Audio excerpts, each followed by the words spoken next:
What's up guys, it's Nacho and welcome back to another Football Impact video. And the headline from this Football Impact this weekend is Manchester United got beat by Man City, which pretty much is pretty much over. In La Liga, Barcelona win again, Sevilla got thrashed by Real Madrid. Now they're going to Ballon d'Or, also got 2 goals in this game. Plus Messi is on the verge of breaking another record. In Bundesliga, BOSZ is out of a job in Dortmund, Bayern win again. And in Serie A and Liga, top teams all win, drew, and also, Serie A, all the teams in Serie A all pretty much drew this weekend. And as for Liga and PSG, keep on winning. Starting off in the Premier League, this is what happened this week in the Premier League. And like I said in the headlines, pre-record, BOSZ Manchester United versus Man City was a massive game, big game for Man United.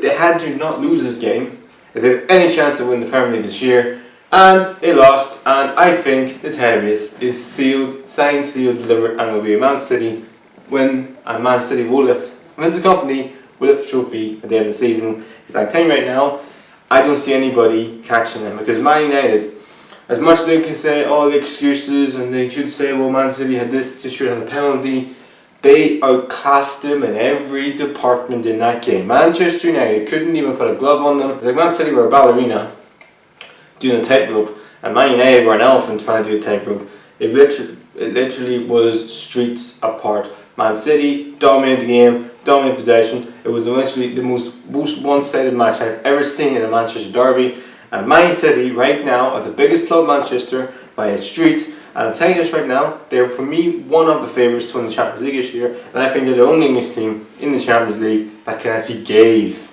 the big giant teams in Europe a chance of winning it. But going back to the game, Kevin De Bruyne and David Silva were playing the Manchester United like they were just a bunch of mediocre Premier League team. This is Manchester United. This is a team that's won 20 league titles. I know they've won the league since God knows how long, but Man United were poor. Lukaku had an awful match, and he got slated from Manchester United fans. And a lot of people saying, even though I tweeted saying Lukaku is like hostile, so in that game, but I'm not saying Lukaku is like hostile. Let's go away. Mo wasn't hostile, but he had a very poor game. I'd say he took a lead from David Silva from a goal, from a corner. David Silva and back in there. Then he got 1-1 thanks to Rashford, who only paid with the cracks with Man United, did not deserve anything from this game. Just before half time. Then Man City in the second half just dominated in the first half. Another set piece, a brilliant ball in from Kevin De Bruyne.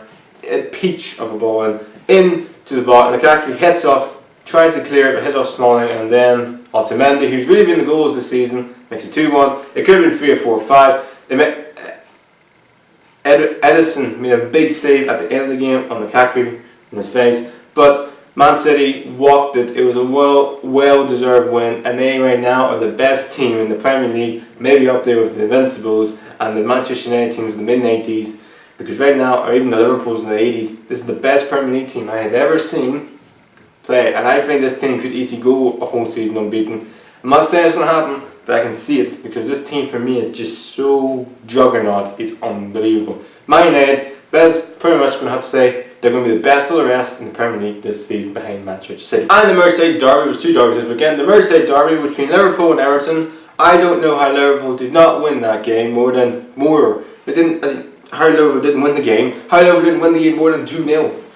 You know, they had chance. I mean, Mane had a big chance, but then Mohamed Salah scored the goal. It's a great finish, you could say. Martina, I don't know what he's doing for defending wise. I mean, Big Sam will be fucking livid if you watch that again. But then it's all Liverpool. I mean, Mane had a big chance. You could easily square it to Salah or one of the Liverpool players in the box. There's another chance, upon another chance. Liverpool, I think, had over 20-something attempts in goal. 20-something attempts. I think we only had 5 shots on target. Now, there's a lot of people saying that Coutinho and Firmino and Ronaldo should have started in this game.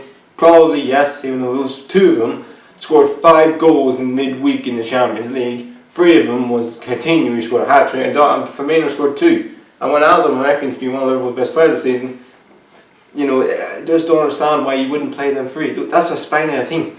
Striker, midfielder, and, well, he was playing centre-back against Brighton, which is not a defender. But Ronaldo really does help the team gel, but I really was surprised. They brought in Solanke in his debut. It didn't work. For me, Oxlade-Chamberlain for me is not a Liverpool player and should never even be in the Liverpool team. I don't know whose idea was to sign him. He's not good enough for Liverpool.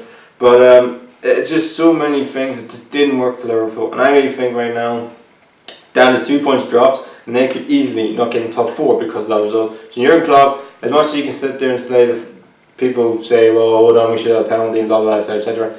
They effed up big time. I give credit to Everton. They did get a goal back from Wayne Rooney on a penalty spot. It is a penalty. Much everybody wants to say it's not a penalty. It is a penalty. Lovren is definitely Liverpool's kryptonite in defence this season because he made some horrific decisions this year, and maybe he needs to go find our club in January transfer window. Maybe go back to Southampton, do a swap deal or something like that because he is nowhere near good enough. And good credit to Everton. I really love scoring against Liverpool. In the Manchester United days, he does it. And he does it in his first ever Merseyside derby goal. They totally deserve. Did they deserve a draw, Everton? No, maybe not. But Liverpool, for me, bottled it in that game in the derby. But good credit to Everton to get a point. They're playing well, man. Unbeaten the last 4 or 5 matches, so they're definitely picking up points now. Chelsea getting humiliating defeat against West Ham, who win 1-0 thanks to Arnautovic, who scored an absolute pearler of a finish in this around 6 minutes. Chelsea were second best in this game. They really struggled to break West Ham down. Morata didn't have the game that we all thought he would have. Hazard struggled in bits, maybe because they're playing Champions League and now they're playing 3 games in a week. He's definitely taking his toll on that team. Antonio Conte is not happy with the decisions in that game. Again, come on, seriously. It's not referees. Just see. I mean, they say they should have a penalty.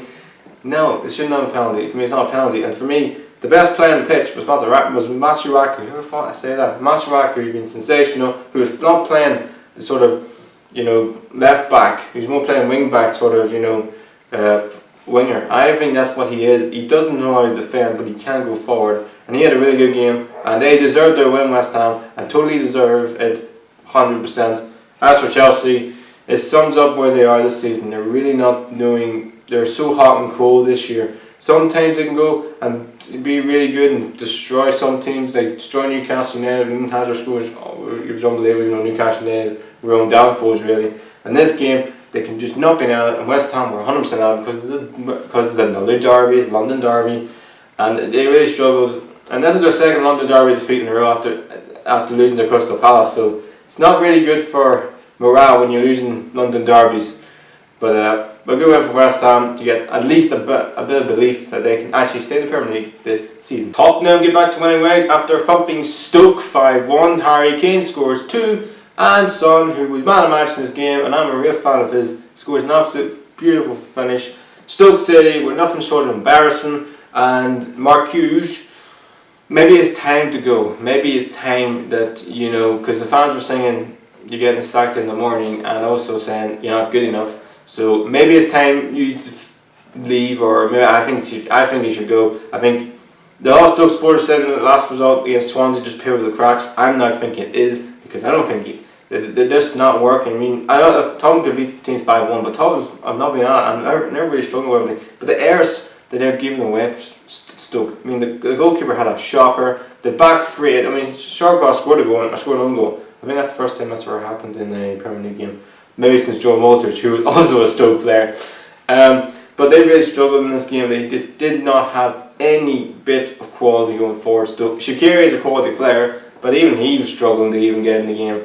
But Tottenham deserved the win, back to winning ways, to get them close, to get them back into the top 4 race, which is their aim now from now to the end of the season, because they are not winning the league, because they're way off the pace. Stoke City are in relegation zone, and for me, you need to get either Tony Pulis back, which I know Stoke fans will want, but they need to do something or they're getting relegated this season. Southampton drew against Arsenal 1-1. Arsenal, who effed up again against Southampton, which will becoming the bogey team for them really. Because Southampton took away thanks to Charlie Austin, and it was a great finish. I don't know what the hell to keep saying this and keep saying it all along.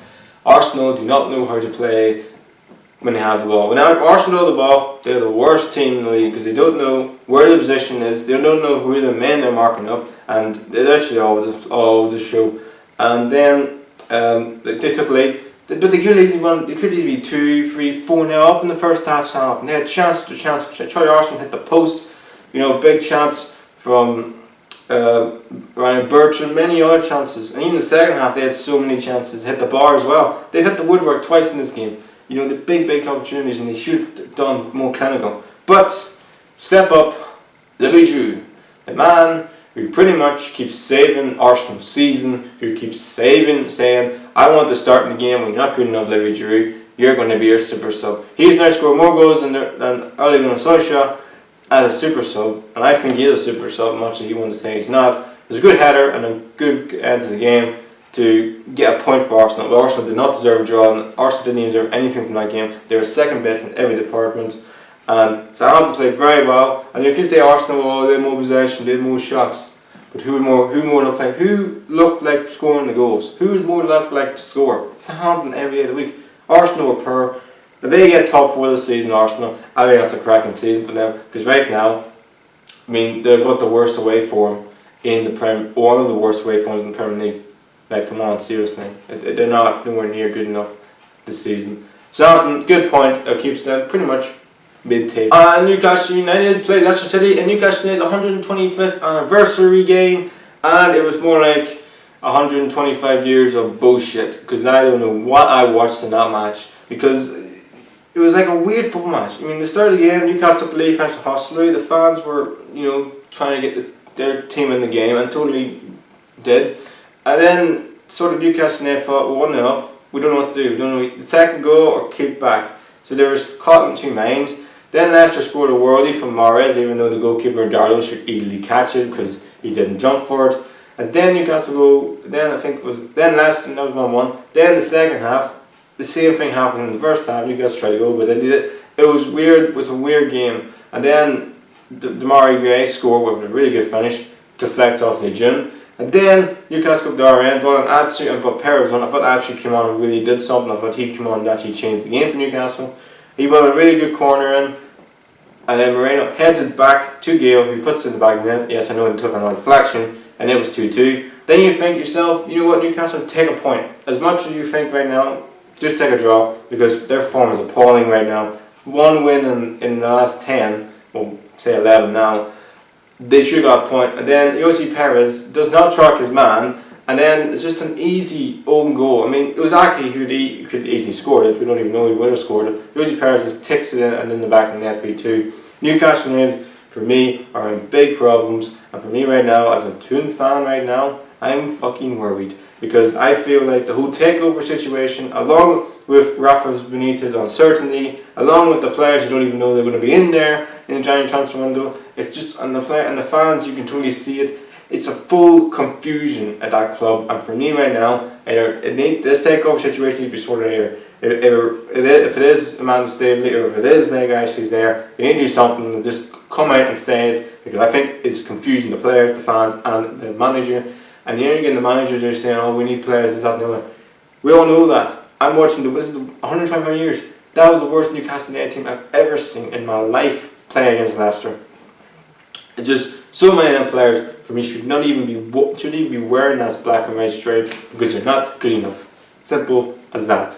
And they don't. And I will say this: they massively missed Jamal Lascelles in that defence, because once he's back in the team, he just makes the defence more solid and more like know their jobs and know their roles. Leicester, on the other hand, totally deserved. I think the game should have been a draw, but totally Leicester. You get to credit, and they're really playing well. And this idea Claude Puel plays boring football is a bit of bullshit, because all the games so far this season, Leicester have had some great games. 2-2 against Stoke, many other great matches as well against the likes of Everton.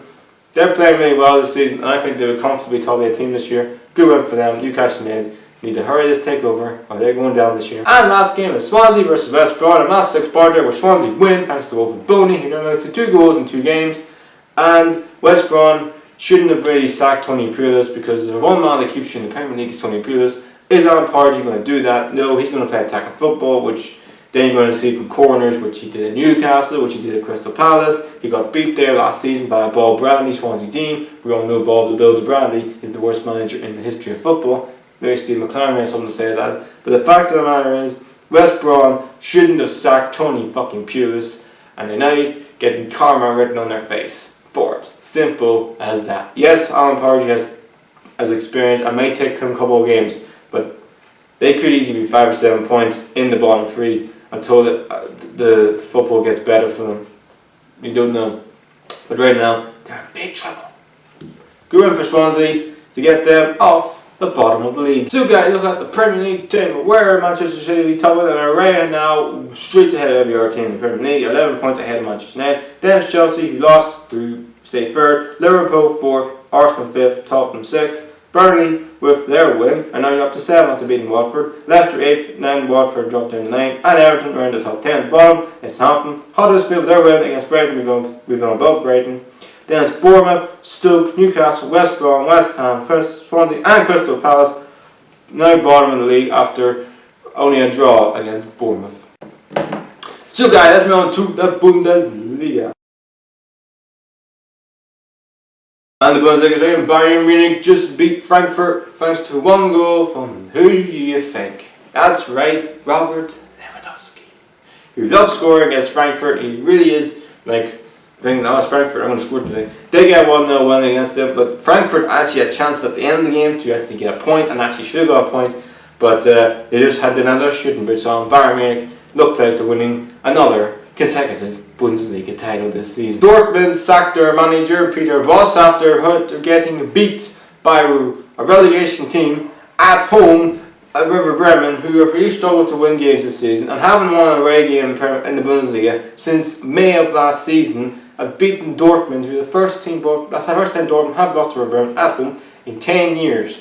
That's how imperious this was for him. And don't blame me, I don't blame Dortmund for sacking Peter BOSZ, because he was out of his depth big time, because he keeps losing. And I know Bayern have scored in this game, but it's the same problems. They're defensively so fucking frail. It's unbelievable. They're just making errors after errors after errors. They are right now, it's the 3rd worst team in Bundesliga for conceding goals.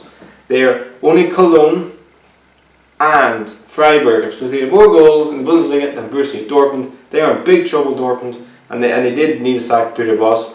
And then I think one of Dortmund's assistants from the B team is now taking charge. They need to do something, because right now they need to just change manager. I know Bayern Munich changed the manager and it definitely worked. And I never thought when you're into Christmas and Dortmund and Bayern Munich have sacked their managers before we're not even done the winter break yet. What was the odds of that happening start of the season? Just unbelievable. So yeah, a big win for Werder Bremen to get them at least closer to the teams in the bottom 3, and Dortmund needed to sack their manager, which he did, to even get anything going from now to the end of the season. If they win a German Cup or do well in the Europa League and get top 4, I think that's a great season for them, because right now they're in disarray and could easily be in the bottom half come a couple of weeks' time. Leipzig, who are actually only Bayern Munich's only challengers this season for the title, drew against Mainz after somehow being 2-0 up, and then gave away 2 of the sloppiest goals and then got a draw. What is on Leipzig this season? They didn't get in the Champions League because, well, let's say they couldn't beat Porto. And then the fact of the matter is, I just don't get it, man. It just, oh my god, it just sums up their season, Leipzig. They're so inconsistent. Theo Werner actually looks a real player, but Forsberg has not been at the same where he was last season. It doesn't look like maybe he's got the World Cup on his things. He just want to be injured for the World Cup or something like that. But something's not right there, and you can't just rely on one player to get you the goals. You need other players to come on. I know Keita's definitely trying, but he's been not off the board recently. A good point for Mainz to get them close away from those teams in the bottom half. Gladbach and Schalke, who were 3rd and 4th in this game, stayed 3rd and 4th after a 1-1 draw. And Theo Hazard is really becoming a real big player for them this season for Gladbach, and also Goretzka for Schalke. So they were 2 big players, and both of them scored in this game. And also the Schalke striker, who I think looks like a real player. You know, Schalke looks like a really good team, and definitely got some real youngsters for the future. If they can keep Goretzka and also maybe some other players in that team, they really could easily be fighting for top 4, and I think they even actually a chance for the top 3 this year. Maybe in top 2, because Leipzig's not been the team that was last season. Gladbach are inconsistent. They can beat Bayern Munich but lose against many other teams, and then during this game They're so inconsistent, club back, and that's the reason why I don't think they get top 4 this year. But I do think they'll get Europe. Speaking of teams in the trying to get top 4, we move on to Leverkusen, who beat Stuttgart 2-0, and the first team to beat Stuttgart at home this season. There's a stat in there if I want to say this season. And Leverkusen, who I think are a really good team this year, got some really good players. Bender, who scored a goal in this game, and also Bailey, who I think is going to be a real player for them this year. And I think could be a player maybe in a couple of seasons if he gets development, gets better and better and better. Because every time I watch him play with Leverkusen, even means he's a standard player for that team. Because he's doing things with the ball, he's flipping balls in, he's got a lot of assists. He does score goals, maybe he needs to work on his shot conversion rate, but he's definitely a real player for the future. And Leverkusen always have that next player. They next have Son who's now at Tottenham. They've had like so many other great players coming out of that sort of team. So I think they're a good side. But I just feel like, can they get top 4 this season? Well, it depends on Clubback and Dortmund. Their teams have been shocking. They have an outside chance to even get top 4 this year. But maybe top 5. I mean, I've been top 5 of that team. I think it's a cracking season for them. After Stuttgart, staying in the Bundesliga this season is their top priority. And I think they will comfortably stay in the league this season. And the last game was an absolute thriller in a sort of relegation dogfight between Cologne and Freiburg. Cologne, who were 3-0 up. That's right, let me say it again. Cologne were 3-0 up in this game at home, and you think they're going to win the match, going on their first win in the Bundesliga season. No, they conceded 4 goals at the end of the match. A late goal at the end, and then I haven't won a game. And no team in the history of the Bundesliga has ever stayed in the Bundesliga by not winning their first 15, I think 16 games they played now. They're a big heap of trouble, and I don't see them staying in the league this year. Freiburg getting a massive win, and now the gap between Cologne and the rest is huge. I think it's over 10 points. I don't see them staying in the league this year. I think Cologne may as well just trying to think, you know what?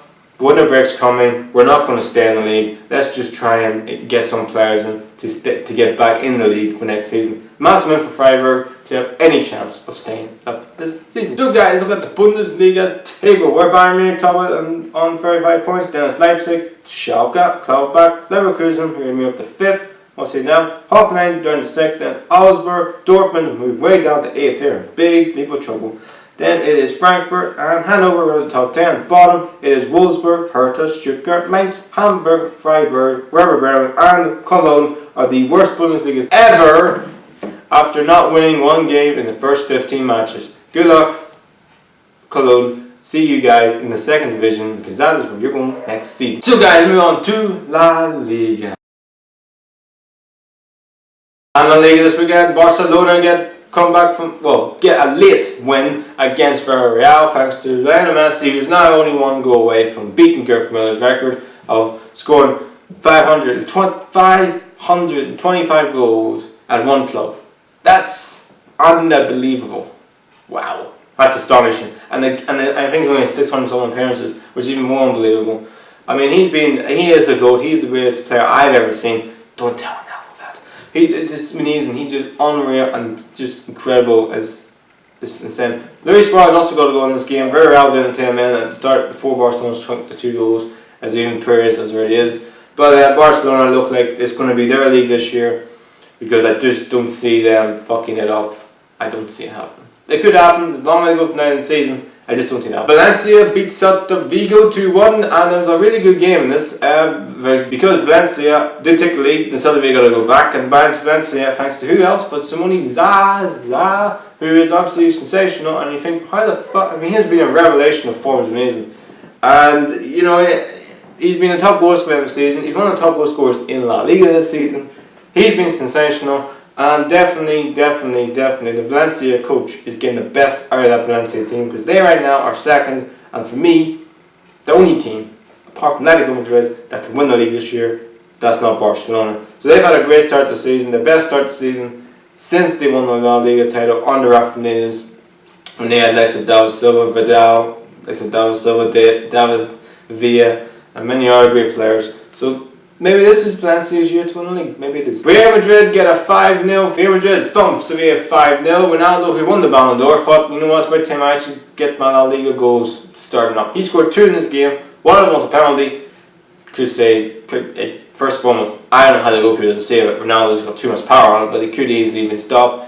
But Toni Kroos scored as well. Many of our players scored as well. I think one Real Madrid player got his first goal for Real Madrid. They comfortably whipped the floor with Sevilla. Sevilla have a horrific record playing Real Madrid at the Bernabeu. They have won there since 2007. So decades. So they've had a horrific record playing there, and they do not like playing against Real Madrid.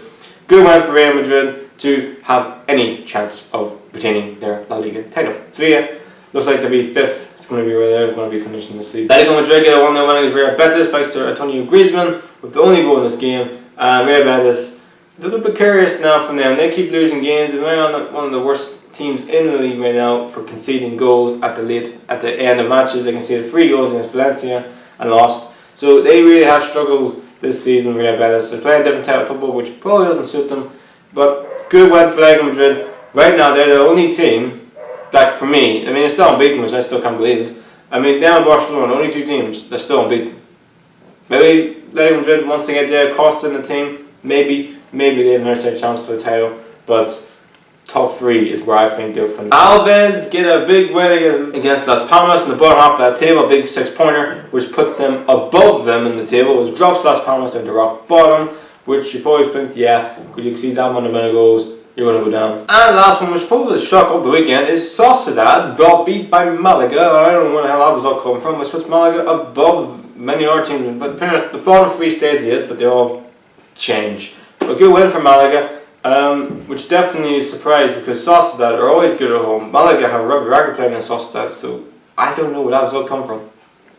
But good win nonetheless for Malaga to try and get out of the relegation zone. And yeah, Sociedad looks like it's going to be one of those bad seasons for them. So guys, look at the La Liga table where Barcelona top on 39 points. Valencia just behind them are second. Then it's Atletico Bilbao, who's just above them. And then it's Real Madrid in top 4. Then it's Sevilla and Villarreal stay as it is. Getafe, we'll see, they're up to 7th. Well, new promote club, we don't know where it was this season. Then it's Leganés, Granola and Real Sociedad, who are now doing the 10th. Then it's Celta Vigo, Betis, Eibar, Atletico Bilbao, Levante, Espanyol, Deportivo La Coruña. Then it's Alves, Malaga and Las Palmas in the bottom half in the La Liga table. So guys, let's move on to Serie A. And Serie A this weekend, 2 big games between Inter Milan and Juventus. Top 3 in the table, drew goalless. Why the hell, Mandzukic had big chances in that game, didn't take them, just wasn't at it.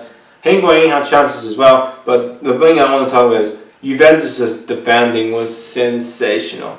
Inter Milan, who literally Akadi and Brozovic and Perisic had big chances, but they just couldn't get the shots on goal because the defending from them was being sensational. It was a great game. It wasn't a great game. It was actually a very entertaining 0-0.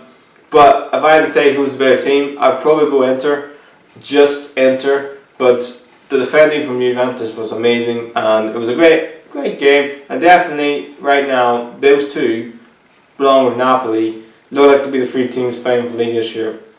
If I had to put a pound who's going to win it this year, I think going Inter Milan because they're not playing European football. And if you ask anyone who keeps saying that European football is the difference between you playing 3 games a week and Inter only playing 1 game a week. So it's definitely a big factor in sort of helping their season. But Juventus are the champions. They always find a way of winning it. But you can't rule out Napoli either, who also drew this weekend at home to Flying Donkeys of Chievo, which was a real surprise because Chievo sort of, they got thumped by many teams this season. Even Inter, I didn't suspect them to get a point against, especially a team who's been smashing the ball in recently. So yeah, it's a really interesting time for Napoli. They lost to last week against Juventus, and then they sort of got a point in this game. So this Wales are not great, and also they're out of the Champions League. They didn't qualify for the Champions League as well, so now in Europa League. So maybe it's not also great at Napoli, but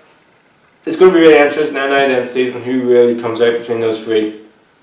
But are Roma still in the title race? Because I don't think they are, because they couldn't get, they drew as well, which is not sum up Roma this season, man. They had a chance because the other 3 teams drew, but they didn't, which is just unbelievable. So they struggled as well in this game, and they just feel like the top 4, I mean, you can say the top 5 right now, there's a big gap between that and the bottom and the rest of the teams. I just feel like Inter, Juventus and Roma, Inter, Juventus and Napoli, I just think between them 3, I think Roma and Lazio are just a tiny bit away but they're far away. But even though both of those two teams have games in hand, I just don't see it happening. But a good win. But the title race in Serie is really appealing because it's just finally you can see a title race in Serie. I wasn't there for so. But yeah, all them teams drew this weekend in the top of the. Then we move on to AC Milan, who beat Bologna 2-1 thanks to Bonaventura's 2 goals,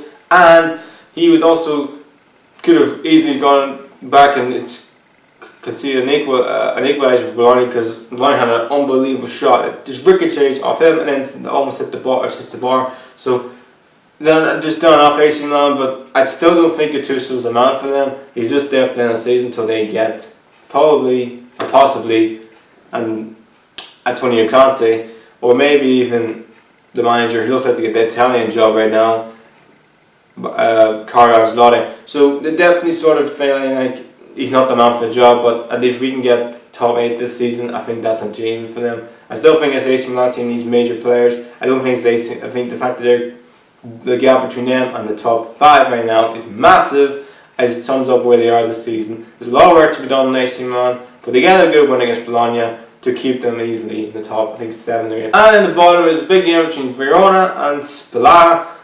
2-2 draw, but Verona were kicking themselves not to win the match because they had all the chances to win the game. They just weren't clinical in front of goal. Spalla just got away with just a point. So guys, look at the Serie. Table where Inter Milan top it on 40 points. Napoli are a point behind them on 39. Then Juventus a point behind them on 38. Roma, who only drew, on 35, but have a game in hand. Lazio, who play, are now are 5th on 32. Then it is Sampdoria, AC Milan. Then it is Fiorentina, Bologna and Chievo on the bottom. It is Torino, Atalanta, Udinese, Cagliari, Sassuolo, Genoa, Crotone, Spal, Verona and Bonaventura, who have now conceded, who've got a minus 30 goal difference, and yeah, that point against AC Milan, maybe the only thing they will celebrate this season because they're going to go down to Serie B. So guys, look at the last league earned.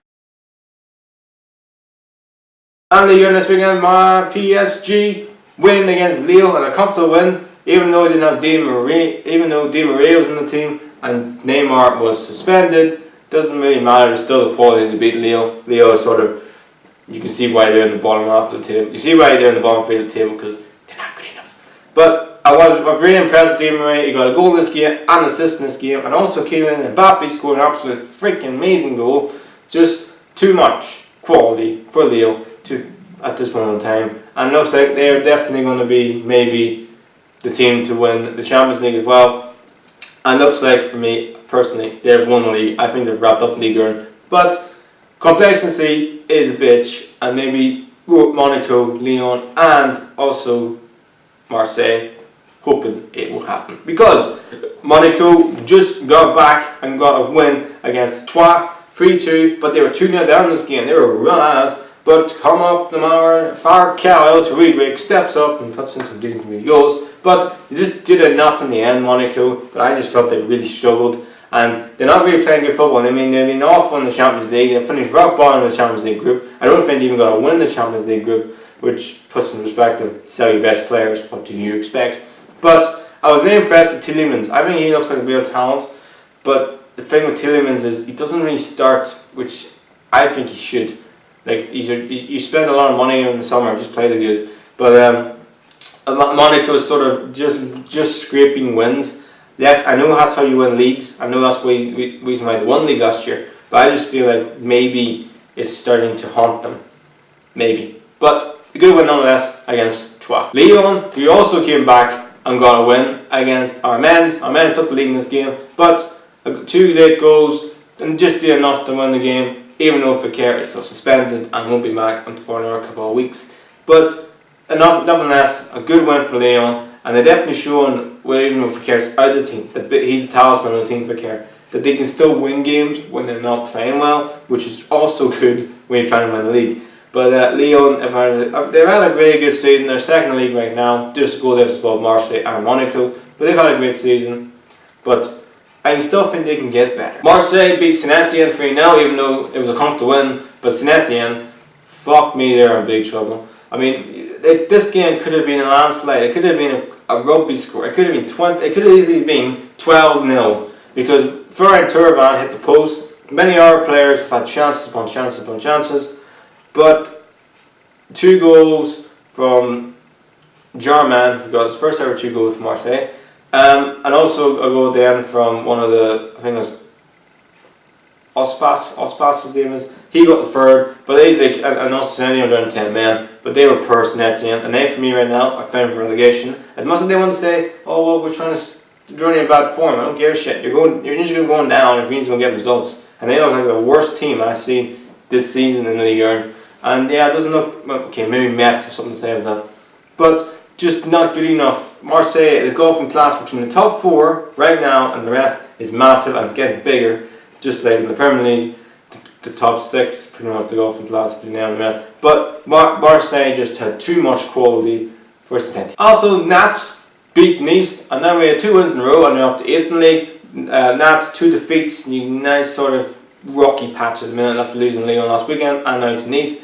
Sort of maybe 5th, maybe best where they could hope for this season. As for Nice, they have to have a good end of the season because they've got so many good players on the team. And Balotelli stepped up and scored a really good goal, and I think he's actually been a big player for them this year. He stepped up when they need to step up, so I think they'll comfortably be in the top 8, maybe 7 this season. And the last game is Bordeaux are in a big heap of trouble, just like Saint-Etienne. Got thumped 3-0 by Strasbourg. Yes, I know Strasbourg beat PSG. I thought that was a fluke result.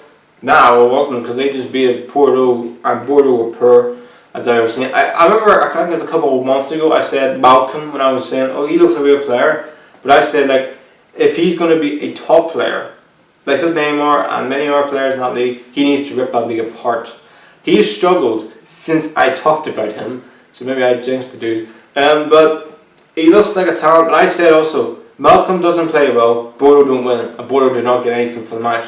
And I was right. He looked out of his depth. I think he needs like a rest or something. He doesn't look like, he looks like jet lag or something. Something's in his head or something. But Strasbourg, taking off money, they totally deserve to win. And I know, comfortably in mid-table, and they could easily stay in the league this year. Whatever, there's a couple of results. You need to just turn your season around, can it? So guys, look at the league earned table, where PSG top on 44 points, Lyon are 2nd, Monaco and Marseille all on 35 points, only a couple of goals separating them. Then it's Nats, who are a little bit back to Marseille. Then it's Rennes, Montpellier, Nice, Caen and Gandalf on the top 10. At the bottom, it's Armand, Strasbourg, Dijon, Bordeaux, Saint-Etienne, Toulouse, Troyes, Lille, Angers and Metz, who look like they're down, but they get a point this weekend against Rennes, so that's probably giving a little bit of hope. But it's really tight down there. It's only 3 points separating the whole bottom half of that table. It's anyone's game. It's the pick of a draw who goes down this year. I don't even know because it's so fucking tight. So guys, the end of the football impact for yourselves. Hope you guys are having a great day, enjoying your life and enjoy whatever you're doing this week. Please like, subscribe, and outro.